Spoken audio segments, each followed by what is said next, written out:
श्री स्वामी समर्थ. तर पहा, आज मी तुम्हाला माझ्या गॅलरीमध्ये गोखरलीच्या झाडाला आज किती फुलं आलेत ते दाखवते.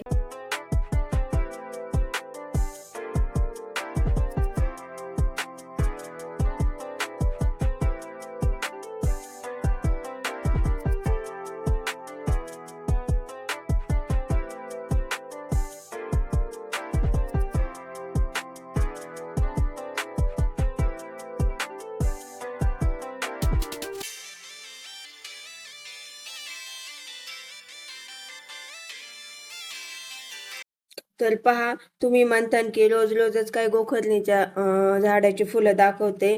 तर पहा, रोज काय मार्केटमधनं आपल्याला नवीन रोज ताजे ताजे फुलं काही आणता येत नाही. पण जर आपल्याच एखाद्या झाडाला जर फुलं आले तर एवढा आनंद होतो की तुम्हीच पहा, तुमच्या जर एखाद्या झाडाला फूल वगैरे आलं आणि ते जर तुम्हाला देवाला ठेवायला जमलं तर किती भारी वाटतंय ते. तर पहा, रोज एक नाही तर दोन माझ्या देवांना रोज मला घरच्या घरीच ताजी फुलं वगैरे भेटतात.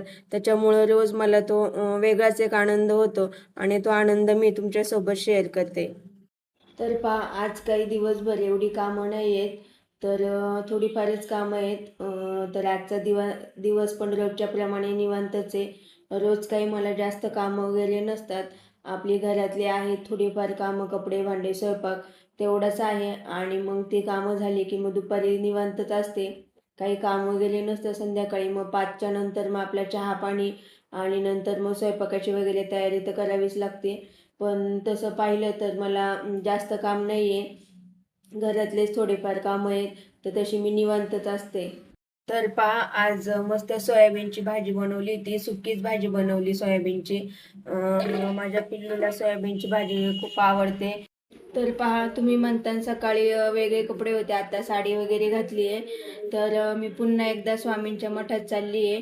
आमच्या सोसायटीमध्ये एक ताई आहेत, त्यांनी स्वामी गुरुचरित्राचं त्या रोज पारायणाला जात आहेत. तर मगाशी त्यांचा फोन आला होता की मी चालली आहे, तुम्ही येत आहे का? तर म्हटलं होय, मी पण येते. कारण की काल गेले होते तर जास्त वेळ काही थांबता वगैरे आलं नाही.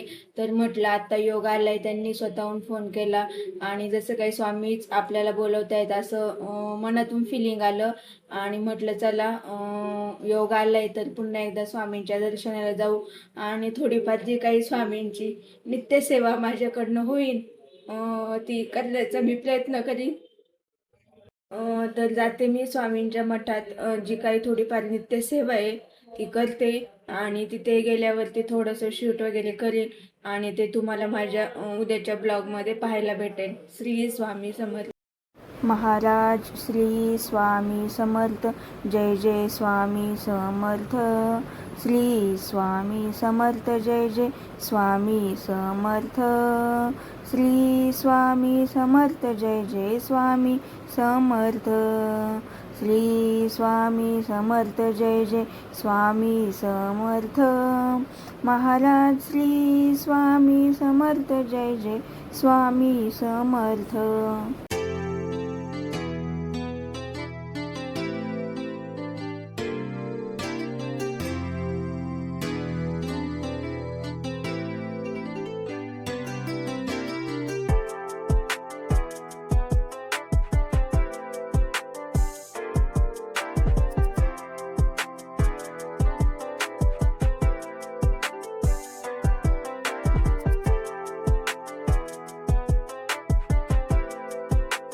श्री स्वामी समर्थ महाराज की जय. तर पहा, संध्याकाळी कुठे बाहेर आली आहे मी. तर आम्ही गेलो आहे मस्त ज्यूस पिण्यासाठी. तर म्हटलं आज मस्त फ्रेश मुलांना ताजा ताजा असा ज्यूस पाजावा. तर पहा, संध्याकाळी आज चहा वगैरे काही घेतला नाही. म्हटलं आज ज्यूस वगैरे घ्यावं आणि मुलांना थोडा ज्यूस वगैरे पाजावा. त्यानंतर पहा, एका दुकानामध्ये गेलो. आमच्या त्यांना थोडंसं शॉपिंग वगैरे करायची होती. जास्त काही शॉपिंग वगैरे करायची नव्हती. 1-2 नाईट पॅन्ट वगैरे घ्यायच्या होत्या. तर पहा, दुकानामध्ये गेलो आणि त्यांच्यासाठी थोडी खरेदी केली. तर सकाळी सर्व कामं उरकल्यानंतर दुपारी स्वामींच्या मठात वगैरे जाऊन आले आणि तिथे गेल्यानंतर स्वामींची थोडी सेवा वगैरे केली. स्वामी चरित्राचे 2-3 अध्याय वगैरे वाचले आणि नंतर दुपारी घरी आले. घरी आल्यानंतर पहा आता मग अशी थोडा भाजीपालाही घ्यायचा होता आणि त्यांना एक दोन नाईट पॅन्टी वगैरे घ्यायच्या होत्या. तर आत्ताच जर बाहेर जाऊन आले आणि आता म्हटलं संध्याकाळचा स्वयंपाक तर करावंच लागन. मुलांनाही सोबत नेलं होतं तर त्यांना ज्यूस वगैरे पाजला आणि म्हटलं आता संध्याकाळचा काहीतरी स्वयंपाक वगैरे करावा. तर पहा काय करू, भाजीला डोकं चालत नाहीये, पण काहीतरी भाजी वगैरे आणि एक दोन भाकरी वगैरे करते. बरं काय झालं मला सांग, कशावरून दोघांचं भांडण झालं? मी तुझ्या पाठकळीला टाकलं आणि उतरवलं लहान लाग तुला. बरं आता आज मी काय तुला विचारणार नाही कोणती भाजी करू ते, कारण की आज मी फक्त बेसन बनवणार आहे. हा बेसनच बनवणार. पनीर रोज रोज झाडाला पैसे लागले असे तोडायचे आणि पनीर आणायचं. हा बेसन आणि चपाती पण नाही, भाकर भाकर बाबा. आता बेसन बनवणार आहे मी आणि चपाती पण नाही, भाकरी बनवणार आहे, त्याच खायच्या. नाही बाबा. नाही बाबा काय नाही बाबा, आज लाटणंच काढीन काही म्हटले तर. अभ्यास अभ्यास उद्या आणि आता टाइमपास. तर पहा आज थोडा शिरा करते आणि बेसन आणि दोन भाकरी बनवते. आज काही कोणाचं ऐकणार नाही. रोज मला म्हणतात हे कर ते कर आणि उगीच स्वयंपाकाच्या टायमाला माझं काम वाढवून ठेवतात. तर आज पहा बेसन आणि थोडंसं शिरा करते. रवा थोडा भाजून घेते, तूप टाकले छान मस्तपैकी गावरान, आणि त्या दिवशी गुळाचा केला होता पण आज साखरेचाच करते आणि वरतून थोडंसं काजू बदाम वगैरे टाकते. पा छान शिऱ्यामध्ये बदाम पण टाकले आणि थोडी विलायची पण टाकली आणि मस्त आता गरम गरम पोरांना खायला देते. म्हणजे मग तोपर्यंत मी बेसन आणि दोन भाकरी वगैरे बनवते.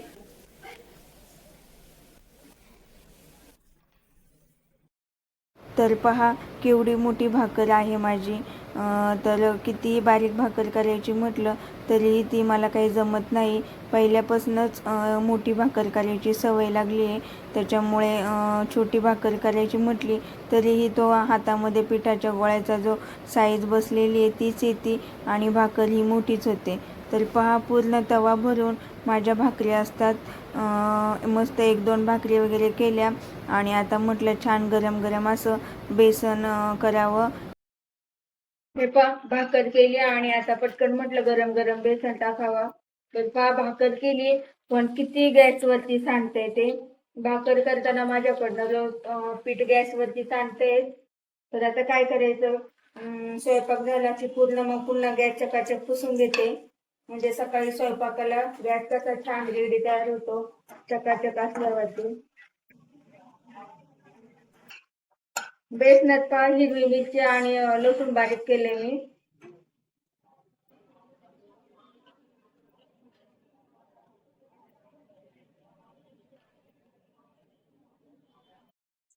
थोडी हळद थोडं मीठ टाकते आणि याच्यामध्ये आपण पाणी टाकणार आणि पाणी उकळलं की नंतर मग आपण वरती त्याच्यात बेसन पीठ थोडं थोडं टाकून हलवून घेणार आहोत.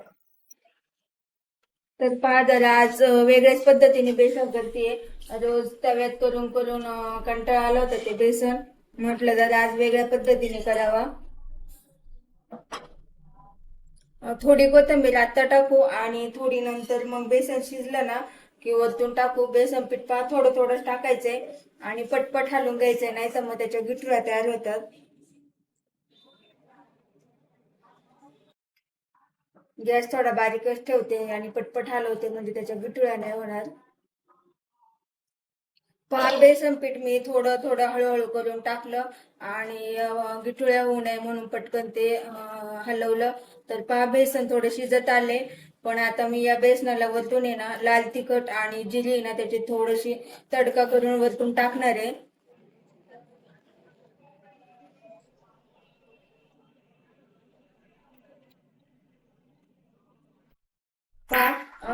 थोडस आहे ना जिरे आणि लाल तिखटची फोडणी केली आणि त्याच्यावरतून टाकली. तर वास एवढा छान आलाय ना. वरतून फोडणी टाकल्यानंतर जिरीचा आणि लाल तिखटाचा. तर असंच 5 मिनिटं आपण अजून शिजून देऊ. वरतून थोडीशी मस्त कोथिंबीर टाकली. बेसन थोडं कमीच केलंय, कारण की आता मुलांनी शिरा पण खाल्ला आणि सकाळची थोडी सोयाबीनची भाजी पण आहे, त्याच्यामुळं म्हटलं थोडंच करावं. पुन्हा मग सकाळी शिळं झालं की ते खाऊ वाटत नाही. तर थोडंसं असंच 5 मिनिटं शिजून देते आणि गॅस बंद करते. तर हा होता माझा आजचा डेली ब्लॉग. जर तुम्हाला माझा डेली ब्लॉग आवडला असेल तर चॅनेलला सबस्क्राईब, शेअर आणि लाईक करायला विसरू नका. पुन्हा भेटूया उद्याच्या नवीन ब्लॉगमध्ये.